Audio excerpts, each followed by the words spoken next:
గేదెలు కూడా కరెక్ట్ గా గడ్డి మేసి ఎండకు తిరిగి రావాలా. ఇక్కడ మీకు హైదరాబాద్ కుప్పతొట్ల పక్కన ఇడ్లీలు సాంబార్లు తినేవి అవి ఇచ్చే పాలు ఎట్లుంటాయి, ఇవన్నీ డేంజరే. ఇప్పుడు ఆవులంటే గడ్డి వేయాలా, ఆ గడ్డిని డైజెస్ట్ చేసుకొని దాన్ని న్యూట్రిషన్ గా మార్చుకునే శక్తి నెమరేసి ఇవ్వడము, దానికి బ్యాక్టీరియాను రిలీజ్ చేయడం, ఇదో ప్రాసెస్ ఉంది. దాన్ని ఎట్లా ప్రోటీన్ ఇదో ప్రాసెస్ ఉంది.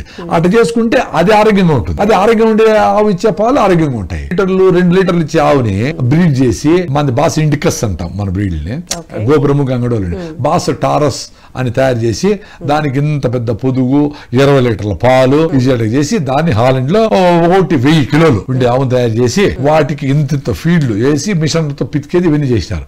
మనం అక్కడి నుంచి తెచ్చుకొని ఈడ గడ్డి కాదంటే సస్తా ఎమకలి లోపల పోయినాయి. వాటికి ఫీడ్ పెట్టి చాలా రైతు పోయినాడు. అరే ఇక్కడ లోకల్ ఫుడ్ తిని అది ఇచ్చే 2 లీటర్ల పాలు తాగి హాయిగా మంచి గరిటెలైన చాలు గంగ గోవు పాలు అని హాయిగా ఉన్నాడు కదా. ఈ పిచ్చిగా అన్నిట్లోన ఐస్ క్రీములు పాలు ఇవేమి తిని సైన్స్ లో కూడా A2 మిల్క్ అంటారు వీటిని. ఈ గోపురము గంగడోలు ఉండే 32 రకాల జాతులు ఇంకా ఉన్నాయి. అంటే ముందు 100 ఉండేటేమో అన్ని కోసుకొని తినేసి మిగిలిండేటివి అవి. వాటిని కూడా పోతా ఉండే ఎక్స్టెంట్ అయిపోతాయి. ఇంకా 50 తర్వాత కొన్ని కనపడకపోవచ్చు. ఇప్పుడు ఒంగోలు ఆవులు కూడా కనపడ ట్రాక్టర్లు వచ్చినాయి, ఒంగోలు ఆవులు పోయినాయి కదా. సో ఆ బాస్ ఇండికస్ అనే వాటిలో పాలల్లో A2 కెసిన్ అనే ప్రోటీన్ ఉంటుంది, అది మంచిది.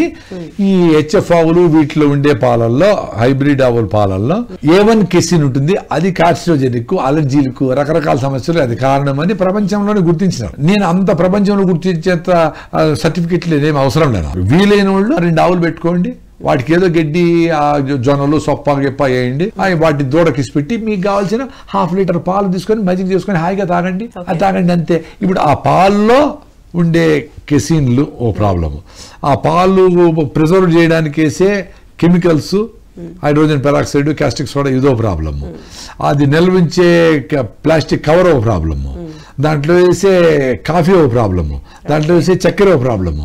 ఇన్ని ప్రాబ్లమ్స్ కాఫీ తాగి నేను బాగానే ఉన్నాను అనుకుంటే నేను చేయాలా? ఓకే, మీ కిక్ రావచ్చు, కెఫిన్ కిక్ అనేది వస్తుంది, బ్రెయిన్ లేసి కూర్చుంటుంది, బట్ అది మళ్ళా గంట పడిపోతుంది, మళ్ళా సిగరెట్ తాగల్లా ఇంకోటి అంటే మీరు మీ బుర్రలో ఉండే రిసెప్టార్స్ ని పొద్దున 5 గంటలకు లేచినాం ఈ పొద్దు చూడు, మేము ఫ్రెష్గా ఉండము, సాయంత్రం 6కే డౌన్ అవుతుంది.